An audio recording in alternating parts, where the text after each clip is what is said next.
करते हैं और क्या क्या उनके श्रृंगार है, इन सब के बारे में वर्णन किया जाता है। ये जो फोटो चलाई जा रही है इसको जड़ से ही मैं खारिज करता हूँ, नकारता हूँ और ये गलत है और जिसने भी बनाया वो महामूर्ख मूढ़ व्यक्ति। नमस्कार साथियों, जय हिंद, वंदे मातरम। आज लाइव आए हैं एक खास मुद्दे को लेकर, एक खास विषय को लेकर।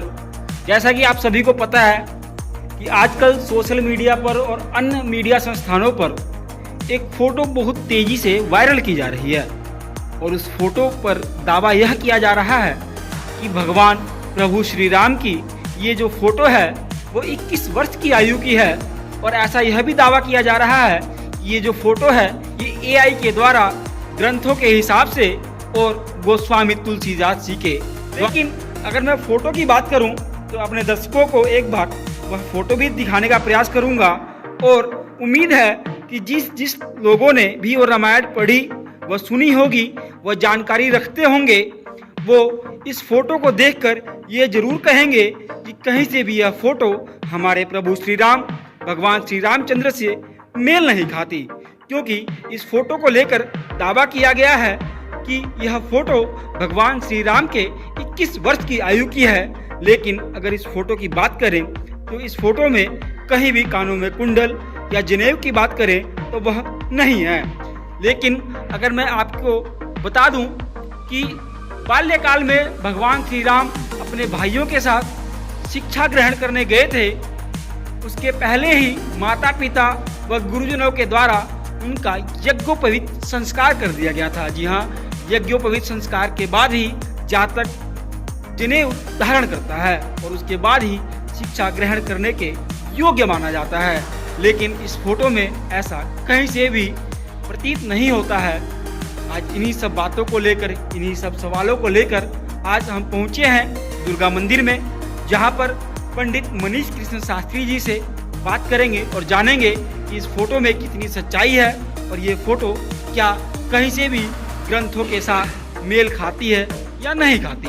तो जैसा कि मैंने बताया था, ये अगर मेरे सामने बात करूं तो श्री रामचरितमानस जी का ग्रंथ है और इसमें लिखा गया है सचित्र सटीक व बृहदकार, यानी इसके अंदर आपको भगवान श्री राम के चित्र भी देखने को मिल जाएंगे। वह भी मैं पंडित जी से आग्रह करूंगा कि वो चित्र भी दिखाएं। और यह जो पुस्तक है गीता प्रेस गोरखपुर, जैसा कि मैंने आपको बताया था कि यह जो ग्रंथ है गोस्वामी श्री तुलसीदास जी महाराज के द्वारा रचित है। आप देख सकते हैं सामने तुलसीदास जी बैठे हैं और नीचे उनका नाम लिखा गया है।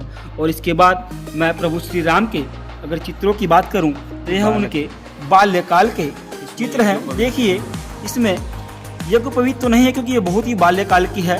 और उसके बाद अगर मैं बात करूं तो देखिए, ये भगवान श्री राम हैं, गुरुजनों के पास बैठे हैं। अगर इस फोटो को आप ध्यान से देखें तो इसमें यज्ञोप यानी जनेऊ धारण किए हुए हैं। और इसी से आप अंदाजा लगाइए कि किस तरीके से एक कुप्रचार किया जा रहा है, किस तरीके से चित्रों में बदलाव करके एक क्या षड्यंत्र चलाया जा रहा है वह तो हमें पता नहीं, उसकी मंशा क्या है इन लोगों के पीछे। लेकिन हम आपको आज उस सत्य से जरूर रूबरू करवाएंगे, तो बने रहिए हमारे साथ। पंडित जी, सबसे पहले तो जय श्री राम।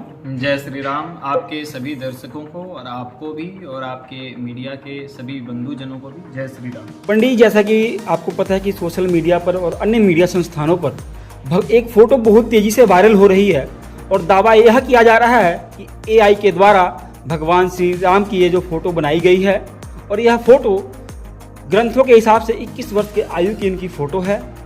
क्या कितनी सत्यता है उस फोटो में? आपने भी उस फोटो को देखा, क्या कहना चाहेंगे? मैं तो जड़ से ही खारिज कर दूंगा कि यह फोटो गलत है। और अगर यह वायरल की जा रही है तो इसमें आपको बता दें कि ये क्या हमारे आने वाली जो पीढ़ियां हैं उनको क्या बताना चाहते हैं कि हम क्या संस्कार विहीन लोग थे। गोस्वामी तुलसीदास जी ने रामचरितमानस में इतना सुंदर वर्णन किया है भगवान के अंग प्रत्यंग का। भगवान के अंगों में उन्होंने कहा कि नीलाम्बुजस्यामलकोमलांगम, कहा कि नीले कमल के समान जिसका अंग कोमल है, नीला है, नील वर्ण। ये तो फोटो में ही गोरे रंग का भगवान दिखा रखा। कैसे कैसे मूर्ख प्राणी हैं इस जीव जगत में कि अपना सिक्का चमकाने के लिए भगवान को भी नहीं बकसते हैं। ये गोस्वामी तुलसीदास जी ने रामचरितमानस में लिखा है कि भय कुमार जब ही सब भ्राता दीन ही जनेऊ गुरु पितु माता, गुरु गृह पढ़न गए रघुराई, अल्पकाल विद्या सब आई। तो गोस्वामी तुलसीदास जी ने रामचरितमानस में इतना सुंदर कहा है, जो कि सब भाई कुमार अवस्था के हुए जैसे ही थोड़ी प्रौढ़ हो, त्यों ही गुरु पिता और माता ने उनको यज्ञोपवीत संस्कार कर दिया। श्री रघुनाथ जी भाइयों के सहित गुरु के घर में विद्या पढ़ने के लिए गए।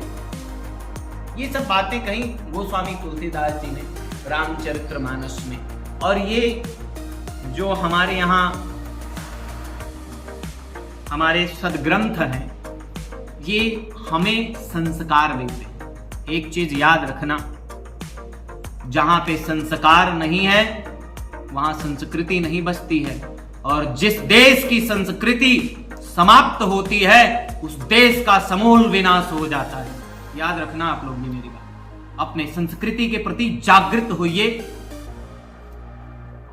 ऐसे ऐसे दुर्भिक्ष प्राणी जौन से हैं हमारे देवताओं का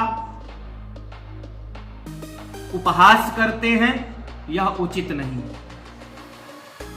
क्या मानसिकता है कि अगर जो फोटो पुरानी चली आ रही है, जैसा कि आपने अभी श्री रामचरितमानस में भी मेरे को दिखाया है, उस फोटो को अगर देखें, लोगों के मन में वो फोटो बसी हुई है, भगवान श्री राम का अंग अंग उनकी कल्पना में बसा हुआ है, तो एक नए तरीके की फोटो बना करके लोगों के दिमाग में बैठाने की ऐसी क्या मंशा है इन लोगों के पीछे? क्या कहना चाहेंगे, क्या लगता है?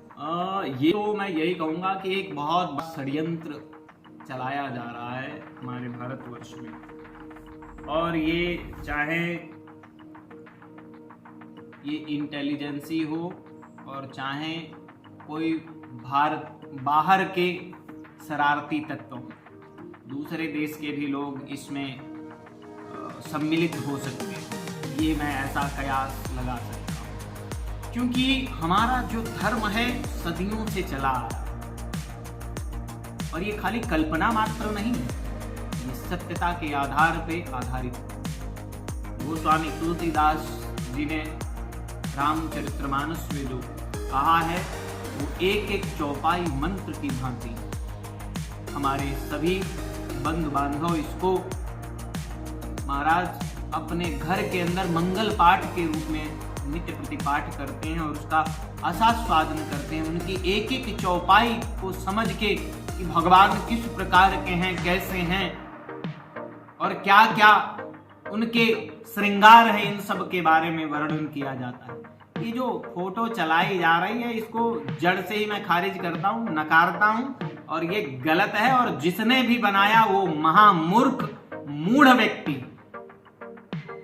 तो आखिर में आप पंडित जी लोगों को क्या संदेश देना चाहेंगे? हम यही कहेंगे कि ऐसे शरारती तत्वों के ऊपर विचार किया